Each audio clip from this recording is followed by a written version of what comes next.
안녕하세요. 더스마트 법인등기의 등기도우미 한승진 변호사입니다. 오늘은 임시주주총회 소집 청구를 카카오톡으로 할 수 있는지에 대해서 알아보도록 하겠습니다. 임시주주총회 소집 청구는 소수주주에게 있어서 매우 중요한 권리인데요. 이걸 카카오톡 같은 전자 메신저로 할 수 있는지에 대해서 궁금하신 분들이 많으실 겁니다. 지금부터 같이 하나씩 살펴보도록 하겠습니다. 임시주주총회는 1년에 한 번씩 개최하는 정기주주총회와 대비되는 개념으로 그때그때 필요할 때마다 개최하는 주주총회입니다. 주로 회사 경영상에 중요하게 결정해야 될 일들이 생겼을 때 열리고요. 기본적으로 이사회가 소집할 수 있습니다. 예외적으로 소수주주나 감사도 이사회 소집 청구를 할 수 있고요. 법원이 주주총회 소집을 명할 수도 있습니다. 상법 366조에 의하면 발행주식 총수 3% 이상을 보유한 주주는 이사회에 임시주주총회 소집 청구를 할 수 있습니다. 만일 이사회가 소수주주의 임시주주총회 소집 청구를 받고도 바로 주주총회를 열지 않는다면 소수주주는 법원에 임시주주총회 소집 허가를 신청할 수 있습니다.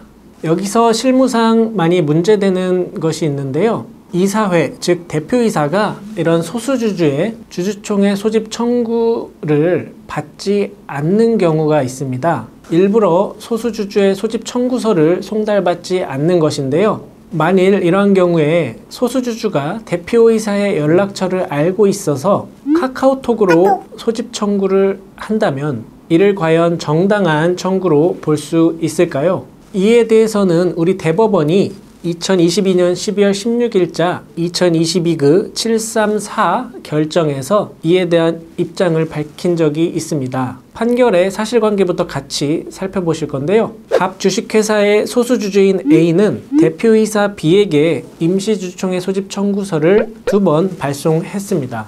그런데 B의 폐문부재로 인해서 배달이 되지 않자 A의 변호사가 송달 방법을 고민하다가 대표이사 B에게 카카오톡으로 그 소집 청구서를 발송했습니다. 그러자 대표 B가 해당 소집 청구서를 카카오톡 메시지로 확인을 한 것이죠. 보통 등기 서류가 오게 되면 어디서 왔는지를 알 수 있기 때문에 일부러 송달을 안 받을 수도 있습니다. 그런 경우에 우체국에서 보관하다가 다시 반송을 시키거나 폐기해버리죠. 하지만 카카오톡 메시지는 일단 오면 읽어보는 게 보통이기 때문에 이처럼 송달이 될 수 있었던 것 같습니다. 이후 대표 B가 소집 청구서를 카카오톡 메시지로 확인했음에도 불구하고 주주총회를 열지 않았고요.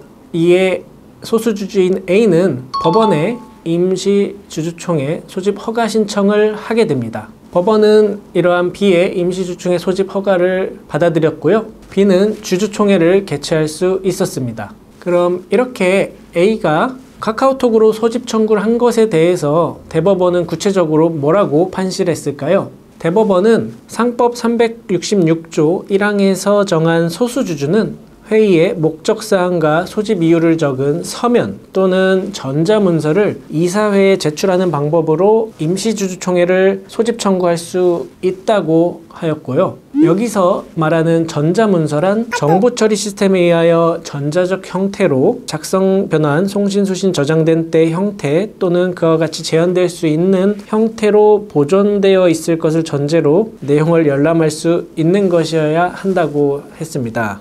그러면서 이러한 성질에 반하지 않는 한 전자우편은 물론 휴대전화, 문자메시지나 모바일 메시지도 모두 전자문서에 포함된다고 판시했습니다. 결론적으로 A가 B에게 보낸 모바일 메시지, 즉 카카오톡 메시지는 판결문이 말하는 전자문서에 해당된다는 것입니다. 오늘 케이스를 통해서 대표이사가 소수주주의 임시주총 소집 청구를 일부러 피하고 있을 때 그 소집 청구를 유효하게 하기 위한 방법으로 카카오톡 메시지도 가능하다는 사실 같이 알아보았습니다.